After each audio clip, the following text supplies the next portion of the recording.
Kita akan sama-sama berdoa. Segala hormat dan puji kami hatur persembahkan kepada Bapa yang di surga, Allah yang luar biasa, yang menjadi sumber mata air dalam hidup semua umat manusia.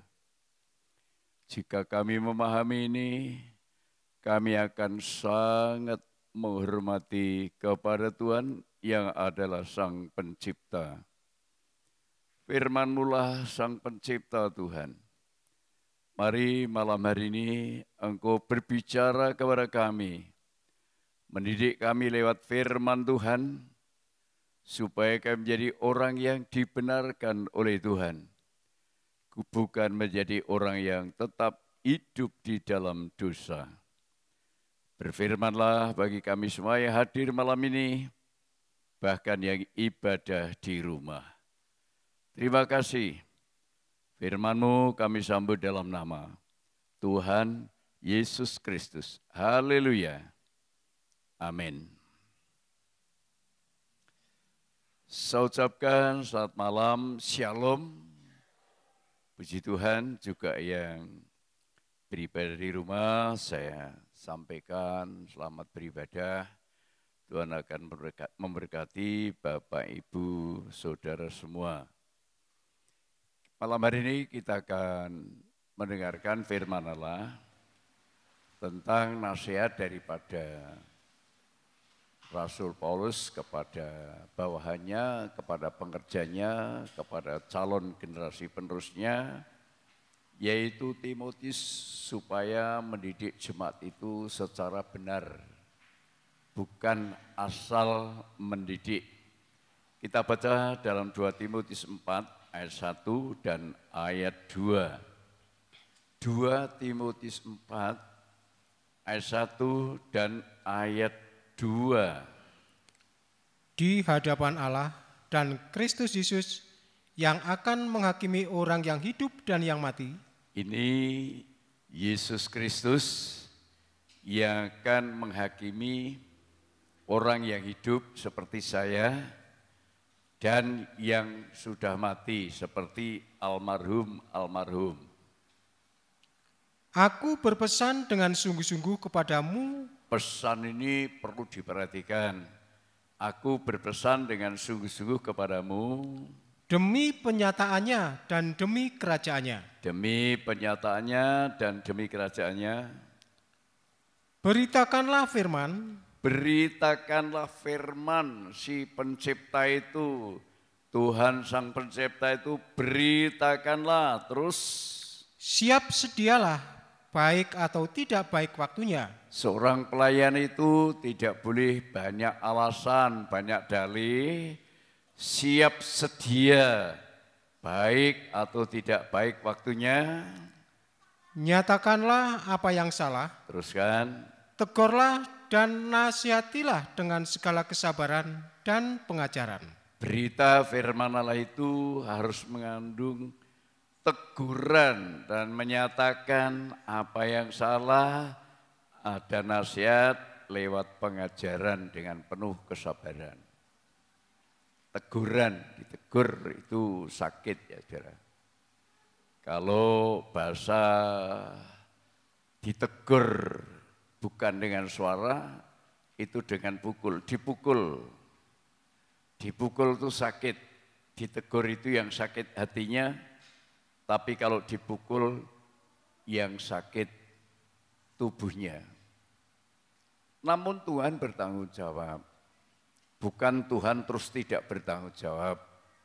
Kalau kita disakiti hati oleh firman Allah, Tuhan tidak menolong, pasti menolong.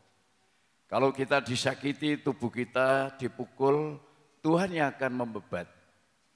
Jadi kalau kita mendengarkan firman Allah dan melakukan, seorang pemberita firman Allah berani menyampaikan firman Allah yang benar, ada jaminan dibela oleh Tuhan.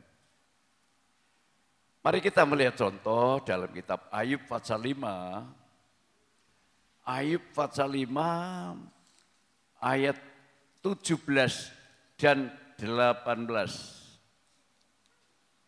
Sesungguhnya Berbahagialah manusia yang ditegur Allah. Sebab itu janganlah engkau menolak didikan yang Maha Kuasa. Berbahagia. Jadi kalau saya bisa ditegur oleh Allah itu saya berbahagia, pasti sudah.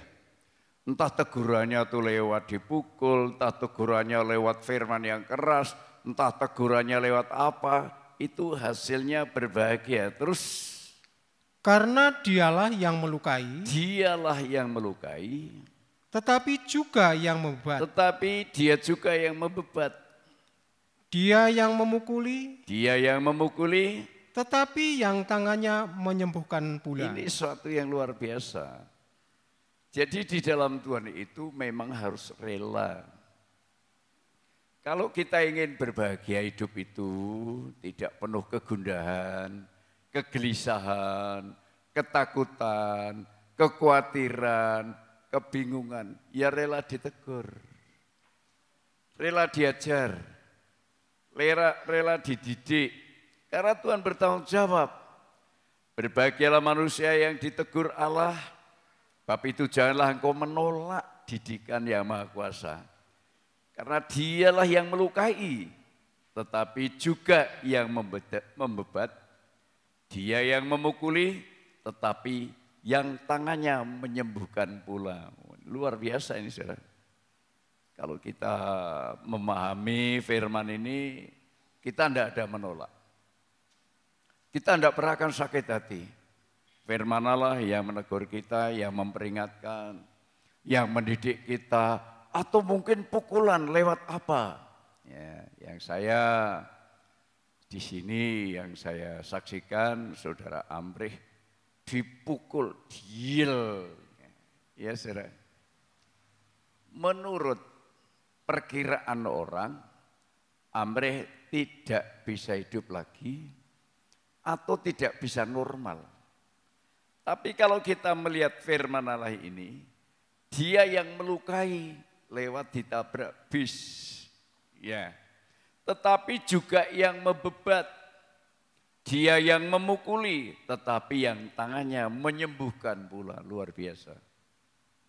Saudara kita yang kekasih ini, maka saya melihat orang yang mengalami itu berbeda, saudara, dengan orang yang mudah sakit hati. Orang yang mudah, ya rasanya kok tidak ada sukacita, menolak, menyalahkan firman, dan lain sebagainya. Beda. Maka kalau saya perhatikan, saudara Amrih dan istrinya yang, waduh ya saudara, ketika menunggu di rumah sakit kayak apa dia. Tapi sekarang sembuh secara sempurna. Perubahannya dalam hidupnya sangat-sangat tampak. Dalam kesanggupan untuk pelayanan apapun, tak perintah apapun, siap melaksanakan. Karena dikatakan melayani Tuhan itu harus siap. Waktu senang, waktu kurang senang, waktu apapun siap. Tidak ada alasan, tidak ada dalih. Ya saudara, kalau Tuhan memberkati saudara tentu tidak ada dalih. Tapi kalau saudara mendidik, kalau Tuhan mendidik saudara mungkin ada dalih, ada alasan. Tapi kalau Tuhan mau memberkati saudara tengah malam, saudara siap berangkat. Ya, tapi kalau saudara ditugaskan tidak usah tengah malam, mungkin saudara tidak siap. Ini perlu, ya seperti saya belajar didikan Tuhan, jam 11 malam bangun. Sampai jam 12 saya harus baca firman. Jam 1 harus doa sampai jam 2. Saya lakukan. Karena apa? Saya benar-benar ingin menghormati firman Allah. Dan itu nyatanya berbahagia. Ya, sangat-sangat bahagia. Karena teguran itu menyadarkan. Saya sadar siapa saya. Siapa, sejarah saya bagaimana, saya tahu. Saya ngerti persis kapan aku dipanggil Tuhan, kapan aku dipilih untuk melayani Tuhan, kapan saya diberi kekuatan, kapan aku diberi kesehatan dan lain sebagainya. Tidak lepas dari didikan. Saya bersyukur, sangat bersyukur. Umurku yang kesekian 78 tahun masih diberi kekuatan.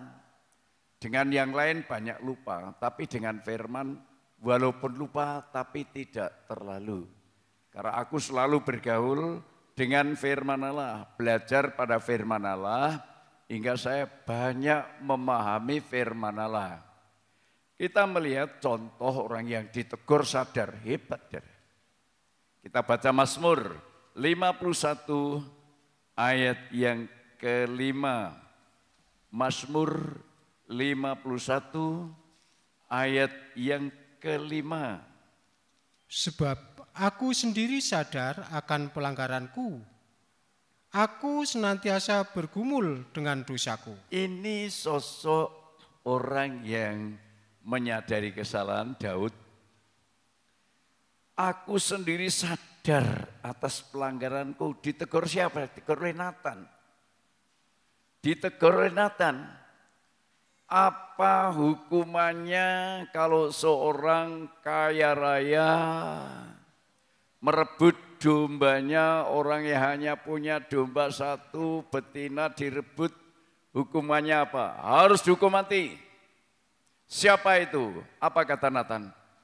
Tuanku sendiri. Seorang raja, seorang yang punya otoritas ditegur bawahannya, kok dia sadar? Ini bahagia. Sebab aku sendiri sadar akan pelanggaranku. Aku senantiasa bergumul dengan dosaku. Orang yang sadar atas pelanggaran, sadar atas dosa, mau hidup bahagia pasti bergumul melawan dosa. Dengan senjata apa? Dengan senjata dari Tuhan. Kekuatan dari Tuhan. Kalau dia yang memukul, yang menegur saya, dia akan membebat, yang akan menyembuhkan saya. Daud luar biasa. Walaupun dia melakukan perbuatan yang sangat keji, merebut istri bawahannya dan membunuh suaminya secara halus. Tetapi dia mau mengakui. Bergumul, jangan diulang lagi, jangan terulang lagi, jangan terulang lagi. Jangan saya seperti babi yang dimandikan kembali kepada pekubangan.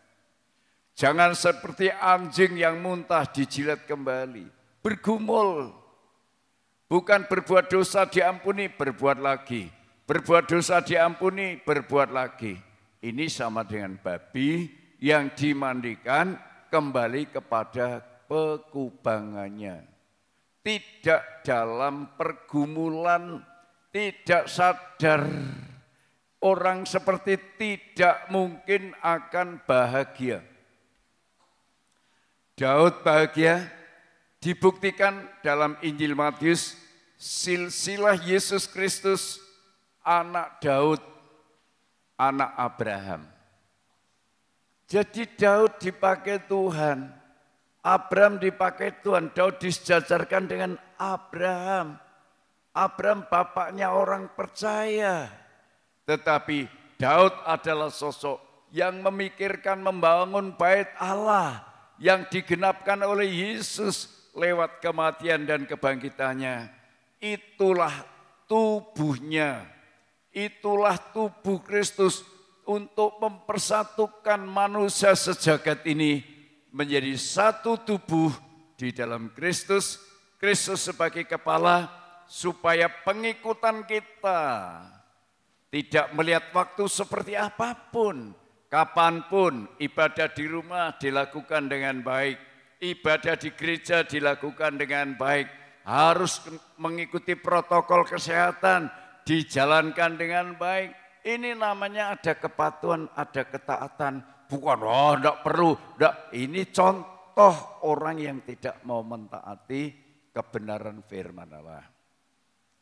Tadi diumumkan harus ibadah mengikuti protokol kesehatan.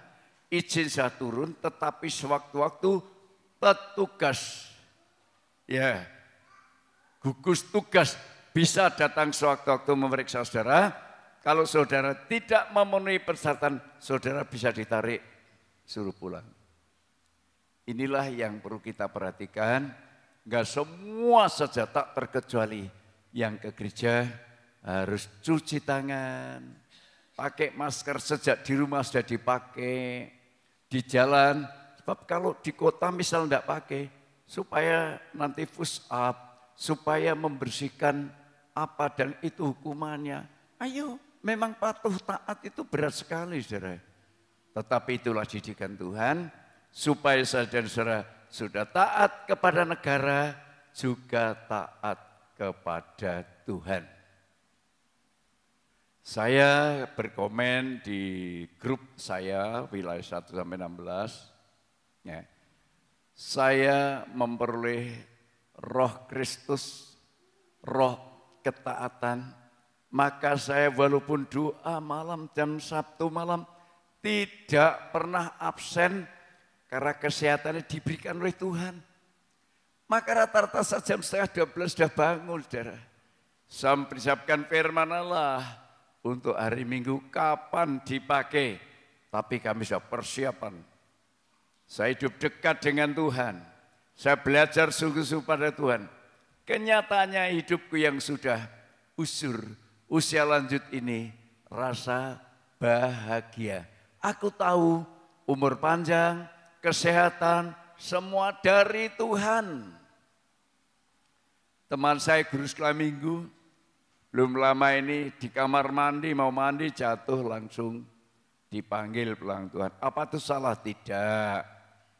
Cuma saya katakan, selagi saya masih mau dipakai Tuhan, monggo Tuhan. Monggo, pakai saja. Sampai kapan aku siap di waktu baik, di waktu tidak baik, saya siap. Karena saya adalah sosok orang yang belajar dididik oleh Tuhan. Contoh bahwa Tuhan bertanggung jawab. Seorang pemberita firman, Rasul Petrus, dalam khotbahnya, sekali khotbah 3.000 orang bertobat. Tapi apakah mereka semua senang? Tidak, ada yang benci. Orang-orang Yahudi, ya benci, bahkan pemimpinnya akan membunuh. Maka Petrus dibelenggu dalam penjara. Apa bisa ditolong oleh Tuhan? Bisa. Kalau saya dan saudara menghadapi oleh karena firman Allah, menghadapi masalah yang berat, dibelenggu oleh corona, oleh apa, ya apa bisa Tuhan bisa menolong? Bisa. Saya berdoa tiap malam, saya sebut nama saudara satu persatu untuk dipagari dari virus corona sampai hari ini, puji Tuhan. Jemaat yang di Ngatirjo, sampai yang di Banjarnegara, di Dieng, di Kaliwiro, Kalierang, Wonosobo Kota, Wonosobo Pinggiran, dari Winongsari, Dilegong, ya, Banjaran, Diwek, Kalipute, Balikampang, Kuasa, sebut semua. Puji Tuhan. Sampai hari ini, bersyukur saudara. Soal saudara bisa terima dia tidak masalah, tapi saya mendoakan. Karena apa? Aku juga didoakan oleh jemaat. Aku bisa seperti ini oleh karena doa jemaat. Doa ini seperti Petrus didoakan oleh jemaat ketika di penjara, dibelenggu. Ya, diikat tangannya, dijaga. Tapi bisa terlepas. Karena doa. Doa jemaat mendoakan. Aku yakin aku didoakan oleh jemaat. Siapapun aku tidak tahu, tapi aku sangat yakin. Karena aku juga mendoakan jemaat. Jemaat ditolong oleh doa saya ditolong oleh doa jemaat. Kita baca Kisah Para Rasul 12, ayat 10 sampai 12. Kisah Rasul 12, ayat 10 sampai 12. Setelah mereka melalui tempat kawal pertama dan tempat kawal kedua, sampailah mereka ke pintu gerbang besi yang menuju ke kota. pintu itu terbuka dengan sendirinya bagi mereka. Sesudah tiba di luar, mereka berjalan sampai ke ujung jalan, dan tiba-tiba malaikat itu meninggalkan dia. Dan setelah sadar dan akan dirinya, Petrus berkata, "Sekarang tahulah aku benar-benar bahwa Tuhan telah menyuruh malaikatnya dan menyelamatkan aku dari tangan Herodes dan dari segala sesuatu yang diharapkan orang Yahudi." Dan setelah berpikir sebentar, pergilah ia ke rumah Maria, ibu Yohanes yang disebut juga Markus. Di situ banyak orang berkumpul dan berdoa. Di situ banyak orang berkumpul dan berdoa. Ketika Petrus dibelenggu, dijaga oleh para tentara Herodes, dia mau dihakimi oleh Herodes, tetapi malaikat datang melepaskan belenggu, melepaskan ikatan. Ini luar biasa, saudara. Kalau kita ini sungguh-sungguh kepada Tuhan, tidak banyak alasan, tidak banyak dalih karena ini, karena itu. Bandingkan ketika saudara mau mendapat berkat jasmani, jam berapapun saudara berangkat. Kalau saudara mau mendapatkan berkat rohani seperti itu, hebat. Hebat ya. Tapi seringkali yang kita lakukan, kalau bicara berkat badani, begitu cepatnya. Tapi kalau bicara berkat rohani, begitu lambatnya. Inilah kesalahan. Ini kekeliruan. Kalau terjadi sesuatu menimpa kita, baru Tuhan tolonglah saya, terlambat. Ayo kita sungguh-sungguh kepada Tuhan tuh mengasihi, mencintai. Aku tadi malam merenungkan, saudara. Tuhan mengasihi kita ketika kita hidup dalam dosa, saudara. Begitu kasih Allah luar biasa ketika kita dalam dosa. Tetapi kenapa kita tidak mengasihi Tuhan yang begitu mulia? Apakah kita bisa mengasihi orang berdosa? Apakah kita bisa mengasihi orang yang mencaci maki kita? Yesus mengasihi orang yang mencaci maki Tuhan. Apalagi kalau kita sudah disucikan oleh Tuhan. Aku membayangkan kayak apa? Aku mungkin dipeluk oleh Tuhan. Kayak anak terhilang sadar atas kesalahannya. Kembali kepada Bapa, dipeluk oleh Bapaknya. Diganti pakaiannya, diganti sepatunya. Dia memakai cincin, menyembelih lembu sapi, pesta penuh sukacita. Itu gambaran kalau kita benar-benar bertobat, saudara. Tuhan sukacita luar biasa. Perhatiannya entah di situasi corona, situasi apa, nanti akan ada lagi, ada lagi, ada lagi. Sampai situasi yang mencekam, saudara, nanti. Kalau dunia sudah dikuasai oleh antikris, jangan harap saudara bisa jual beli. Kalau saudara tetap bertahan dalam Kristus Yesus. Tapi kalau saudara mau celaka, ikuti mereka, ikuti dunia. Tapi celaka selama-lamanya. Bukan sementara, tetapi selama-lamanya. Petrus berpengalaman melepaskan belenggu. Petrus berpengalaman melawan Herodes, musuh yang kayak singa mengaum-ngaum. Maka dia berkata pada suratannya, berjaga dan berdoa. Musuh-musuh iblis kayak singa yang mengaum-ngaum. Mencari yang bisa ditelan. Siapa yang bisa ditelan? Yang meremehkan Tuhan, meremehkan firman, meremehkan doa, dan lain sebagainya. Ayo kita baca 1 Petrus 5 ayat 8 sampai 11. 1 Petrus 5 ayat 8 sampai yang ke-11. Sadarlah dan berjaga-jagalah. Lawanmu si iblis berjalan keliling sama seperti singa yang mengaum-ngaum dan mencari orang yang dapat ditelannya. Mencari orang yang dapat ditelannya. Lawanlah dia dengan iman yang teguh, sebab kamu tahu bahwa semua saudaramu di seluruh dunia menanggung penderitaan yang sama. Iya, semua menanggung penderitaan, teruskan. Dan Allah, sumber segala kasih karunia, yang telah memanggil kamu dalam Kristus kepada kemuliaannya yang kekal, akan melengkapi, meneguhkan, menguatkan, dan mengokohkan kamu sesudah kamu menderita seketika lamanya.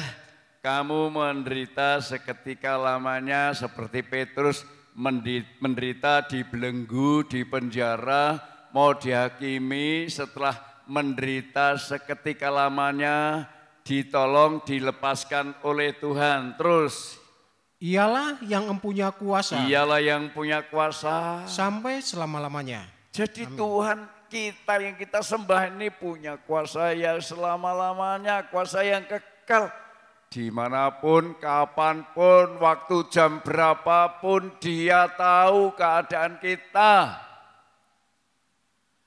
Tuhan tidak pernah salah menilai kita, saudara. Kalau kita hidup masa tua kita begitu bahagia, begitu damai sejahtera, ini dari Tuhan. Tapi kalau saudara nanti tua, saudara menderita sengsara dan sebagainya, karena ketika muda meremehkan Tuhan, ketika ada kesempatan tidak kita gunakan, seakan-akan saudara bisa menentukan langkah sendiri. Tidak bisa. Berjaga dan berdoa penting sekali. Sebab kalau kita mau berjaga dan berdoa, menghadapi musuh seperti apapun, Tuhan yang bertanggung jawab. Dia yang memukul, Dia yang membebat, Dia yang menyakiti, Dia yang akan menyembuhkan. Tidak ada sesuatu yang sukar bagi Tuhan. Oleh sebab itu saudaraku, Dia punya kuasa, punya kekuatan, tidak ada yang bisa menandingi. Singa yang mengaum-ngaum dilawan dengan apa? Dengan doa. Daniel berdoa 3 kali 1 hari. Ya, ketika diancam untuk masuk dalam kandang singa, singa yang dibuat lapar itu, begitu Daniel dilemparkan ke dalam kandang singa, mulut singa terkatup. Tidak bisa, kuasa Tuhan ini sekali-kali jangan kita remehkan. Jangan saudara percaya kepada Tuhan meremehkan kuasanya. Tuhan bisa, seketika Tuhan bisa menolong. Ini penting saudara paham. Kalau tidak paham saudara banyak alasan, banyak dalih. Alasan ini, alasan itu, dalih ini, karena itu, dan lain sebagainya. Yesus itu adalah satu-satunya kekuatan Allah yang luar biasa. Saya sangat percaya Yesus kekuatan Allah yang luar biasa. Kalau saya menyebut minta tolong pada Allah, aku harus minta tolong kepada Yesus. Itulah kekuatan Allah untuk kita semua. 1 Korintus 1 ayat 24. Tetapi untuk mereka yang dipanggil, baik orang Yahudi maupun orang bukan Yahudi, Kristus adalah kekuatan Allah dan hikmat Allah. Kristus kekuatan Allah dan hikmat Allah. Belenggu, ikatan dosa seperti apapun. Dosa apa saja saudara. Tetapi perlu sadar. Ditegur tuh sadar, oh aku ini dosa terikat, dosa keturunan dari orang tua, dosa karakter. Tapi kalau dianggap tidak salah, ditegur sakit hati, ditegur tersinggung, sampai kapanpun itu tidak bisa ditolong oleh Tuhan. Sampai kapanpun. Karena kita mempertahankan karakter, mempertahankan dosa, mempertahankan belenggu dosa yang mengikat, yang membuat hidup ini tidak dalam suasana damai. Damai perkara dunia ini bersifat sementara. Tetapi damai yang dari Tuhan kekal selama-lamanya. Yesuslah kekuatan dan hikmat Allah. Orang memiliki Yesus seperti saya, tidak takut dengan apapun. Tapi kalau orang takut dengan berbagai macam persoalan, bukti saudara tidak menghargai kekuatan Yesus. Saudara percaya kepada Allah, tapi tidak hormat, tidak menghargai kuasa Yesus. Tapi kalau menghargai, luar biasa. Nabi Zakaria bernubuat ketika Dia sudah tua, istrinya mengandung, melahirkan seorang anak yang namanya Yohanes Pembaptis. Dalam kebenaran Roh Kudus, dia melihat ada pelepas dosa. Yang bisa melepaskan dosa adalah Yesus. Kalau Yohanes Pembaptis hanya menyampaikan berita seperti saya, hanya menyampaikan berita. Tapi berita yang saya sampaikan, itu berita yang bisa melepaskan ikatan dosa apapun. Tetapi kalau kita tidak sadar, kita mengeraskan hati, sampai kapanpun ikut Tuhan kapan, itu belenggu bagi kita yang akan mencelakakan. Tapi kalau kita sadar, luar biasa saudara. Ayo kita baca Injil Lukas 1 ayat 68. Injil Lukas pertama ayat 68. Terpujilah Tuhan Allah Israel, sebab ia melawat umatnya dan membawa kelepasan baginya. Melawat umatnya dan membawa kelepasan baginya. Kelepasan lewat apa? Kelepasan lewat kurbannya. Yesus mati di atas kayu salib untuk melepaskan dosa yang mengikat kita, menjadikan hidup itu sengsara, saudara. Hidup dalam kekurangan, hidup dalam penderitaan. Maka saya katakan tadi malam dalam komen saya di grup, daging dan roh berlawanan. Roh itu kuat, daging lemah. Tapi kalau kuat jangan sombong. Tapi kalau lemah jangan dibiarkan tetap lemah. Harus dilawan. Karena kelemahan itu akan mendatangkan malapetaka. Kalau hidup bertahan dalam karakter daging mendatangkan malapetaka. Kalau sudah menimpa, mau apa? Lebih baik berjaga-jaga. Lebih baik berdoa. Lawanlah si iblis yang bagaikan singa mengaum-ngaum itu. Dengan doa. Dengan iman yang teguh. Karena lewat itulah mulut singa terkatup bagi Daniel. Tapi bagi musuhnya, begitu dilempar, belum sampai di kandang, sudah diterkam oleh singa. Dicabik-cabik. Ini bukan dongeng, saudara. Ini firman Allah nyata. Kalau saudara mendengar firman hanya seperti dongeng, saudara akan berubah dari karakter, dari sifat tabiat, dari perbuatanmu yang jahat, karaktermu yang keras kepala dan lain sebagainya, tidak akan berubah. Tetapi kalau saudara menyadari semuanya itu, Yesus akan membawa kelepasan dari belenggu dosa. Hingga kita bisa berjalan menuju kepada kekudusan. Tapi kalau kita dibelenggu oleh dosa, tidak bisa berjalan. Kenapa orang Kristen bertahun-tahun tidak menuju kepada kesucian Allah? Karena tetap dalam belenggu dosa. Tidak dilepaskan, tidak bisa. Mau melangkahkan kaki, ingin benar, ingin suci, tidak bisa. Karena dibelenggu. Tapi kalau belenggu dilepaskan, dan saudara mau mengejar kesucian Allah itu, bisa terlaksana. Ibrani 12, ayat 14 sampai 15. Berusahalah hidup damai dengan semua orang. Berusahalah hidup damai dengan semua orang. Dan kejarlah kekudusan. Bagaimana mau mengejar kekudusan kalau kaki kita dibelenggu? Kalau kita bertahan dalam dosa, orang yang tidak mau mengejar kesucian itu karena tetap bertahan dalam dosa. Tidak mau ditegur, tidak mau diajar, tidak mau diperingatkan. Ini tidak bisa berjalan menuju kepada kesucian. Terus? Sebab tanpa kekudusan tidak seorang pun akan melihat Tuhan. Tanpa kekudusan kita tidak akan melihat Tuhan. 15.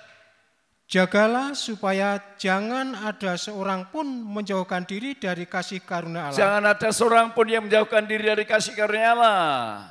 Agar jangan tumbuh akar yang pahit. Tumbuh akar yang pahit. yang menimbulkan kerusuhan, dan yang mencemarkan banyak orang. Ini orang yang tidak menghargai kekuatan Allah di dalam Yesus. Tidak bisa, kudus itu tidak bisa. Selalu mengatakan mana ada orang bisa suci, selalu begitu. Itu perkataan setan, saudara.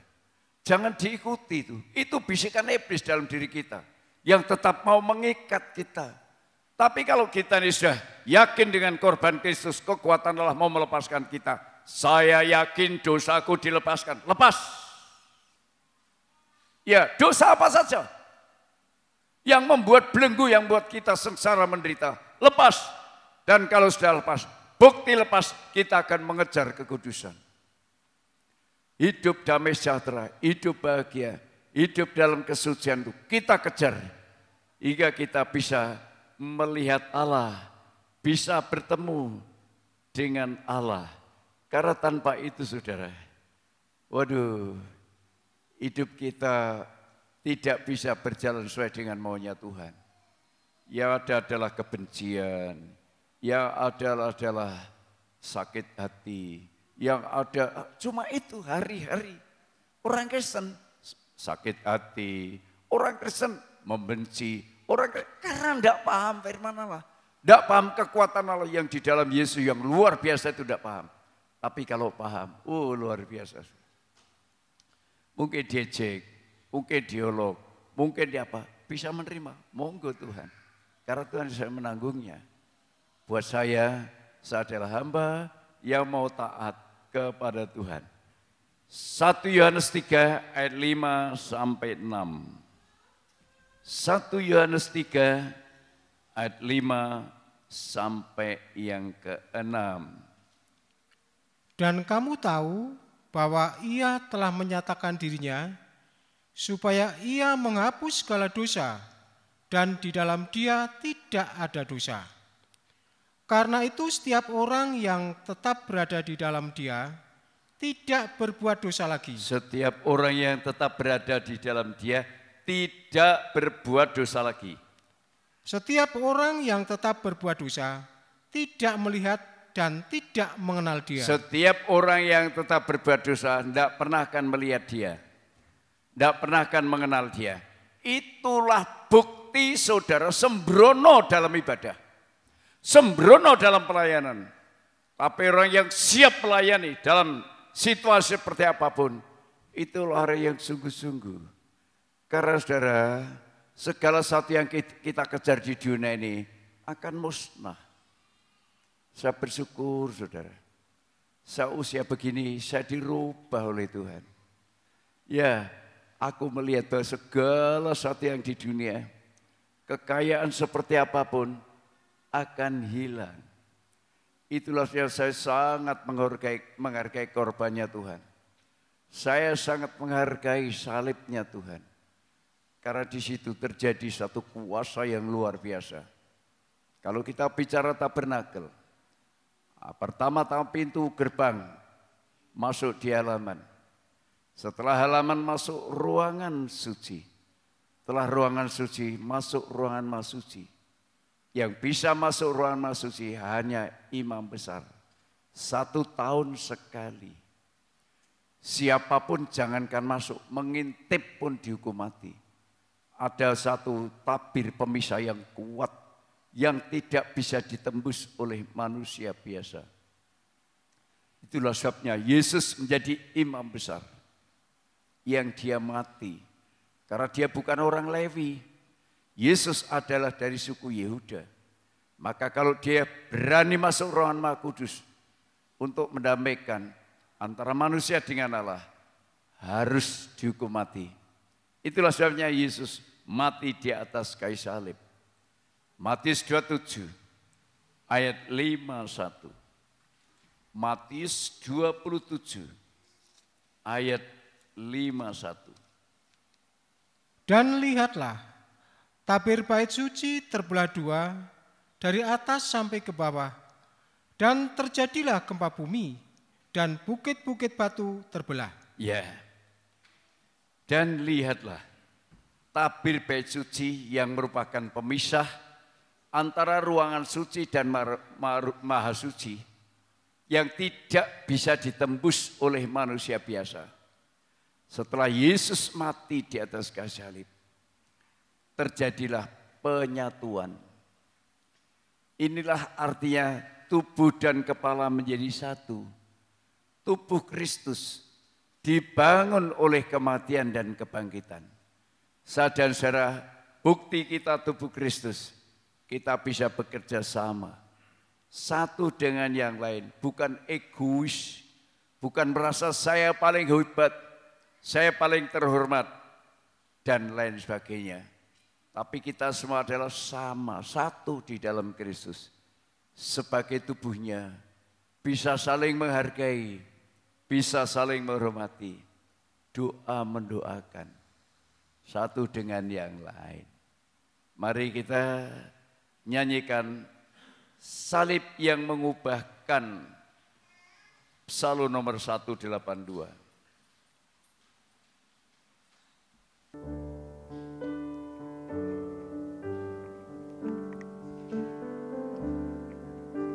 Salib kasar itu yang mengubahkan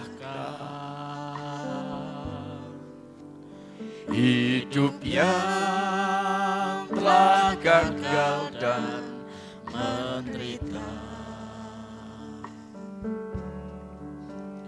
Ku memuji Tuhan selamanya.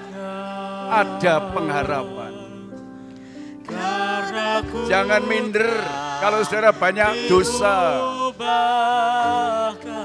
Jangan minder kalau sudah hidup dalam kekurangan. Dia bisa menolong saya dan saudara. Sadarlah kalau ditegur. Jangan mengeraskan hati, jangan menganggap tidak apa-apa. Saudara akan menyesal. Tapi kalau saudara sungguh-sungguh menghargai kekuatan Kristus Yesus, hikmat dan kekuatan Allah, tirai pemisah robek yang menjadi pemisah antara saya dan saudara, dosa. Dosa dirobek oleh korban Kristus. Haleluya. Kita semua bangkit diri, salib kasar. Salib kasar itu yang mengubahkan. Haleluya. Punya keinginan masa depan yang bahagia, saudara? Ada kerinduan masa depanmu begitu bahagia? Ada jalannya di dalam Yesus. Bukan jalan buntu, saudara. Sekarang apapun yang saudara hadapi, hargai itu korban Kristus. Haleluya. Sampai kita diubahkan bisa mengasihi Tuhan. Sekali lagi. Salib kasar itu yang mengubahkan. Terimalah teguran. Terimalah didikan pengajaran saudara. Dan saudara mau melepaskan, terimalah itu dengan senang hati. Memuji Tuhan selamanya, karena ku mau memuji Tuhan selamanya.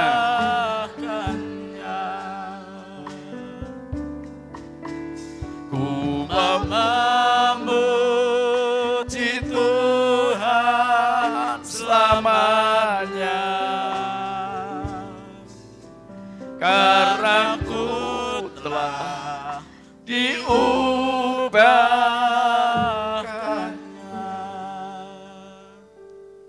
Luar biasa Bapak, kalau kami bisa memahami firman-Mu, kagum aku. Karena aku tahu siapa sebenarnya aku ini Tuhan. Tapi Engkau mengasihi hidupku Tuhan. Perpanjangan umur, kesehatan, berkat jasmani, berkat rohani, semua sumbernya adalah Tuhan. Kenapa kami tidak bisa menghormati Tuhan? Tapi kami lebih menghormati dunia yang bersifat sementara, yang penuh tipu muslihat. Sadarkan kami Tuhan. Kalau kami bisa menghormati, menghargai Tuhan, di atas segala-galanya, Tuhan perhatiannya luar biasa.